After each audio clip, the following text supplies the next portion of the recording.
আজ 29শে নভেম্বর 2025 শনিবার। আজকে আমাদের তারাপীঠের দ্বিতীয় দিন। আর দেওঘর থেকে আমাদের এই ভ্রমণ শুরু হয়েছিল। দেওঘর হয়ে তারাপীঠ। আজকেই আমরা বাড়ি ফিরে যাব। আমাদের 2:10-এ তারামা এক্সপ্রেসের রিজার্ভেশন আছে। আর আজকে আমি সারাদিন কি করছি সেইগুলোই এই ভিডিওর মাধ্যমে আপনাদের সাথে শেয়ার করব। গতকাল আমরা তারাপীঠে এসে পৌঁছেছি যশিডি থেকে। আর তার ভিডিও আমি আমার চ্যানেলে আগেই আপলোড করে দিয়েছি, আপনারা গিয়ে দেখে নিতে পারেন। আশা করি আপনাদের তাহলে খুব ভালো লাগবে। এখন আমরা রয়েছি তারকা নদীর ব্রিজের ওপরে। খুব ভোরবেলা উঠে আমরা হোটেল থেকে বেরিয়ে এসে এই দ্বারকা নদীর ব্রিজের ওপরে দাঁড়ালাম। আমাদের হোটেলটা একেবারে মুন্ডমালিনী রোডের উপরেই ঢুকেই। আর এই হচ্ছে তারামা সরণি। এখন আমরা সকালবেলা এই তারামা সরণি ধরে মন্দিরের দিকে যাব। এখন প্রায় সকাল 6টা বাজে। অনেক দোকানই এখনও বন্ধ আছে, আবার অনেক দোকানও খুলে গেছে। বিশেষ করে মন্দিরের কাছাকাছি যেসব ডালার দোকানগুলো আছে সেগুলো খুলে গেছে। আর আজ যেহেতু শনিবার, তাই আজকে কিন্তু ভোরবেলা থেকেই প্রচুর মানুষ পুজো দিতে মন্দিরে আসছে। অনেকের পুজো দেওয়াও হয়ে গেছে। আর এই রাস্তাটা খুব ভালো লাগে মন্দির অবধি। দুধারে অসংখ্য ডালার দোকান, নানা রকমের দোকান, ছবির দোকান, পিতলের বাসনের দোকান। এই দেখুন, এরা পুজো দিয়ে দিয়েছে। আর এই হচ্ছে মহাশ্মশানের রাস্তা। আমরা আগে মন্দির ঘুরে একটু নাট মন্দির থেকে মাকে দর্শন করে তারপরে আমরা মহাশ্মশানে আসবো। আর এই মালাগুলো অপূর্ব লাগে। 100 টাকা 150 টাকা এই মালাগুলোর দাম। সবাই মাকে অর্পণ করে। আর এই মদনমোহন, এইখান থেকেই আমরা কাল পুজোর ডালা কিনে পুজো দিয়েছিলাম। আমরা মন্দিরের সামনে পৌঁছে গেছি। এইখানে আমরা জুতো খুলে মন্দিরে প্রবেশ করব। আর এই ভোরবেলা খুব সুন্দর লাগছে মন্দিরের ভেতরে। আর আমরা যাব। আমরা কিন্তু নাট মন্দির থেকে মাকে দর্শন করব। এখানে ঢাক বাজছে, আমরা সেটা দেখলাম, খুব ভালো লাগলো। আর এখনও কিন্তু এই ভোরবেলা প্রচুর মানুষ চলে এসছে মাকে দর্শন পুজো দিতে। আমরা আস্তে আস্তে নাট মন্দিরে উঠে গেলাম।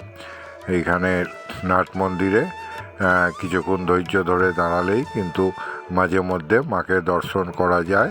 পান্ডারাই সামনেটা ফাঁকা করে মাকে দর্শন করে দেয়। আর এই সকালের মন্দিরগুলো বেশ অনেকেই পুজো দিচ্ছে, ঘুরে দেখছে। আর এই চন্দ্রচির শিব মন্দির আমরা এটাও দেখে নিলাম, ভেতরে অনেকেই পুজো দিচ্ছে। আর এবারে একটু মায়ের মন্দির দর্শন করে নিই। এই দেখুন তারা মায়ের মন্দির। ভোরবেলা সূর্যের আলো, প্রথম আলো পড়ে কি অপূর্ব সুন্দর লাগছে।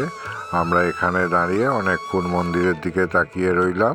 মন্দির থেকে আমরা সোজা মহাশ্মশানে চলে এসেছি। এখান থেকে ধূপ আর বাতি নিয়ে নিলাম।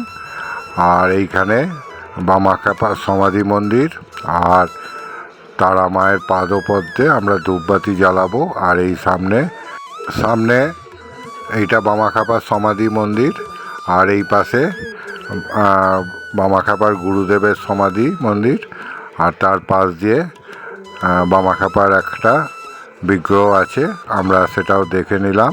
খুব ভালো লাগলো। এই সকালবেলা বামাখ্যাপাকে দর্শন করলাম। এইবার আমরা সমাধি মন্দিরে ধূপবাতি জ্বালাবো। আর তারপর মা তারার পাদপদ্মেও আমরা ধূপবাতি জ্বালাবো। সকালবেলা এই মহাশ্মশানটা খুব ভালো লাগছে, আমরা এসছি। আর এই হচ্ছে হাঁড়িকাঠ বলিস্থান, এখানেও ধূপবাতি দেখিয়ে দিলাম। সকাল সকাল আপনারাও চলে আসবেন, এখানে দেখবেন খুব ভালো লাগবে। আমার স্ত্রী ধূপ আর মোমবাতি দেখিয়ে দিচ্ছে, আমিও ওর থেকে নিয়ে তারপরে দেখালাম। সকালটা আমাদের খুব ভালো লাগলো। জয় মা তারা, মা সবার মঙ্গল করো, সবাইকে ভালো রাখো।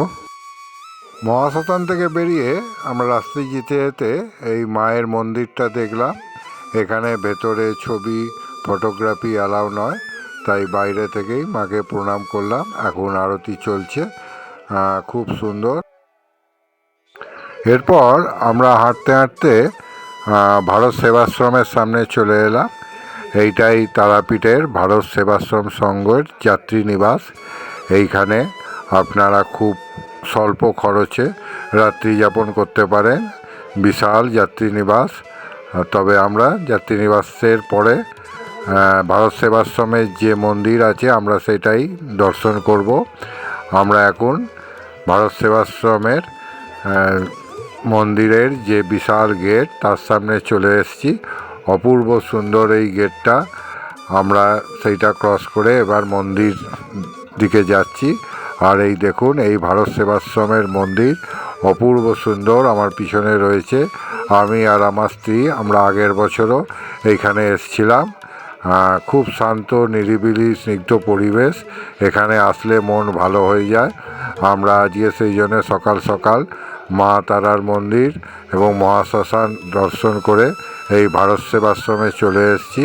চলুন তাহলে পুরো ভারত সেবাশ্রমটা আমরা ঘুরে দেখি। আর এইখানে জুতো রাখার জায়গা আছে। জুতো খুলে হাত ধুয়ে আপনারা মন্দিরে প্রবেশ করবেন।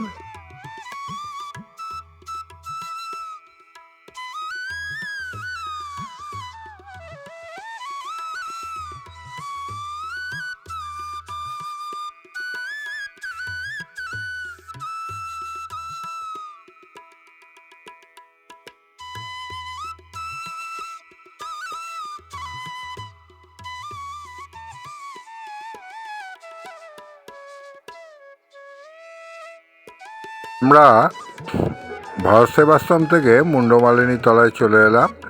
এইখানে মুন্ডমালিনী তলায় খুব সুন্দর ছোট বাবার আশ্রম এবং মুন্ডমালিনী তলা আমরা ঘুরে দেখব। আজকে সকালবেলাতেই আমরা তারামায়ের মন্দির, তারপরে মহাশ্মশান, ভারত সেবাশ্রম দেখে মুন্ডমালিনী তলায় চলে এলাম। এইখানে ছোট বাবার থাকতেন, তার পদচিহ্ন রয়েছে, আমরা সেটা দেখলাম। আর এই মা মুন্ডমালিনীর মন্দির অপূর্ব সুন্দর। সামনে বিরাট নাট মন্দির রয়েছে। আর এইখানে ছোট বাবার মন্দিরও আছে। আমরা এই নাট মন্দির থেকে উঠে মা মুন্ডমালিনীকে একটু দর্শন করে নিলাম। জয় মা মুন্ডমালিনী কথিত আছে মা তারারই এক রূপ। মা এখানে তার মুন্ডমালা দ্বারকা নদীতে স্নান করেন, সেই জন্যেই এইটা মুন্ডমালিনী ঘাট। আর এই হচ্ছে মায়ের ঘাট, মুন্ডমালিনী তলার ঘাট। আমরা এই ঘাটটা একটু দেখব। খুব সুন্দর। এইখান দিয়ে বাঁধানো সিঁড়ি নেমে গেছে একেবারে দ্বারকা নদীর ধার অবধি। আমরা একটু নিচে নামবো। আর এই দেখুন, এইটা হচ্ছে মুন্ডমালিনী তলা বাঁধানো জায়গাটা। আর এখান থেকে আমরা একটু সিঁড়ি দিয়ে নেবে আমার স্ত্রী একটু দ্বারকা নদীর জল মাথায় নিল। আর অপূর্ব সুন্দর জায়গাটা আমাদের খুব ভালো লাগলো। আমরা আগের বছর এসেছিলাম, এখানে অনেকটা সময় কাটিয়েছিলাম। আর এই পাশেই মুন্ডমালিনী শ্মশান কালী মন্দির আছে, আমরা সেটাও দর্শন করব। সামনে একটা বড় ত্রিশূল পোতা রয়েছে আর তার ওপাশে হাঁড়িকাঠ। জায়গাটা খুবই শান্ত, নিরিবিলি। আর এইখানে মা কালীর বিগ্রহ রয়েছে, আমরা সেটাও দর্শন করলাম। খুব ভালো লাগলো আমাদের এখানে এসে। মুন্ডমালিনী থেকে আমরা সোজা হোটেলে চলে এলাম। আমাদের এই হোটেলে এসে আমরা একটু জলখাবার খেয়ে নেব। এই জলখাবার খেয়ে আমরা এখান থেকে চেক আউট করে বেরিয়ে যাব। রুটি আর ছোলার ডাল আমাদের হোটেলের নিচেই এই রেস্টুরেন্টে আমরা আজকে রুটি আর ছোলার ডাল খেয়ে নিচ্ছি। 3 পিস করে রুটি আর ছোলার ডাল, মাত্র 30 টাকা প্লেট। খুব ভালো, একেবারে গরম গরম রুটি দিচ্ছে। আমাদের তো খুব ভালো লাগলো। আমি আর আমার স্ত্রী একটা অটো রিজার্ভ করে আমরা এখন যাচ্ছি নলাটেশ্বরী মন্দির দেখতে। নলাটিতে আমরা নলাটি যাব বলে আগে থেকেই অটোটা বুক করে রেখেছিলাম। আর এখন আমরা সেই নলাটির উদ্দেশ্যে যাত্রা শুরু করে দিলাম। এখন সকাল 10:30 বাজে। আর আমরা হোটেলে চেক আউট করে দিলাম। আর এই অটোটাই আমাদের নলাটেশ্বরী মন্দির ঘুরিয়ে আমাদের রামপুরহাট ড্রপ করে দেবে। আমাদের কাছ থেকে অটো ভাড়া লেগেছে 500 টাকা। আর অটো ড্রাইভার খুব ভালো। আমি ওর ফোন নাম্বার ডেসক্রিপশানে দিয়ে দেবো, আপনারা ওর সঙ্গে ঘুরে দেখতে পারেন।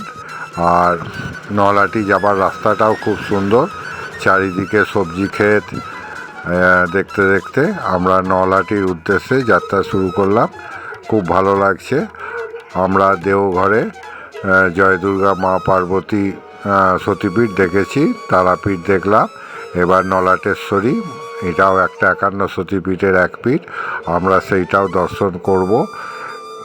চলুন তাহলে যাওয়া যাক নলহাটি, নলাটেশ্বরী মাকে দর্শন করে নিই।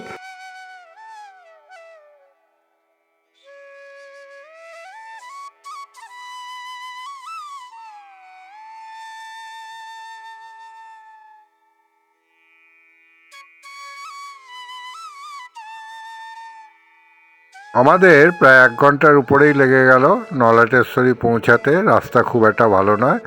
আর এই হচ্ছে নলাটেশ্বরী মন্দিরের মূল গেট। আমরা এইখান দিয়ে আমরা ভেতরে প্রবেশ করব। বাইরে অনেক ডালার দোকান আছে, সেখান থেকে আমরা 101 টাকা দিয়ে পুজোর ডালা কিনে নিলাম। আর এই গণেশ মন্দির, এই মা নলাটেশ্বরীর মন্দির অনেকটা সিঁড়ি উপরে উঠে, বলা হয় এটা পাহাড়ের একটা ছোট্ট টিলার ওপরে, ব্রহ্মগিরি পর্বত বলা হয় একে। আর এইখানে হচ্ছে বলির স্থান, এইখানে হাঁড়িকাঠ রয়েছে, আমরা সেখানেও প্রণাম করলাম, মাথা ঠেকালাম। এইবারে মন্দিরে যাব, মাকে দর্শন এবং পুজো করব। এই গর্ভগৃহের সামনেটা খুব সুন্দর করে লাগলো এখানে এসে। আর ভেতরে মা নলাটেশ্বরী আমরা দর্শন করলাম, খুব সুন্দর। আপনারা যদি আসেন তাহলে অবশ্যই নলাটেশ্বরী আসবেন। 51 সতীপীঠ হলো, এখানে কিন্তু সেরকম ভিড় নেই। আমরা নাম গোত্র দিয়ে খুব ভালোভাবে পুজো দিলাম। আর এই হচ্ছে মায়ের ভৈরব যোগেশ, আমরা তাকেও দেখলাম এই মায়ের মন্দির সামনে। আর ঠিক তার সামনে এইখানে মায়ের ভৈরব। আমরা ভেতরে ঢুকে বাবাকেও একটু দর্শন করলাম, প্রণাম করলাম, পুজো দিলাম। নলহাটি থেকে আমাদের অটো আমাদের রামপুরহাট স্টেশনের সামনে নামিয়ে দিল। আমরা এখন থেকে ট্রেন ধরে বাড়ি ফিরব। আর স্টেশনেই রেলের যে ক্যান্টিন আছে সেখান থেকে আমি একটা চিকেন ভাত নিয়ে নিলাম 120 টাকা। আর আমার স্ত্রী ডিম ভাত নিল 80 টাকা। খাবারটা বেশ ভালো। আমরা এখানে খেয়ে ট্রেনে উঠে যাব। আর একটু ঝাল ছিল, কিন্তু খারাপ নয়, পরিষ্কার পরিচ্ছন্ন রেলের ক্যান্টিন। একেবারে স্টেশনের ভেতরেই এই ক্যান্টিন রয়েছে, আপনারা এখানে কিন্তু খাওয়া দাওয়া করে নিতে পারেন। আমার তো বেশ ভালোই লাগলো। ভাত খেয়ে আমরা তারামা এক্সপ্রেসে উঠে পড়লাম। আমাদের সিট হচ্ছে 73-74। আমরা ট্রেনে উঠে, এখনও অবশ্য 1 ঘন্টা প্রায় বাকি, ট্রেন তো আগেই দিয়ে দিয়েছে। আমরা তাই উঠে নিজের সিটে বসে পড়লাম। এখনও ট্রেনের নির্দিষ্ট টাইমে ট্রেন ছেড়ে দিল। আমি ভিডিওটা এখানেই শেষ করলাম, আবার দেখা হবে অন্য কোনো ভিডিওতে।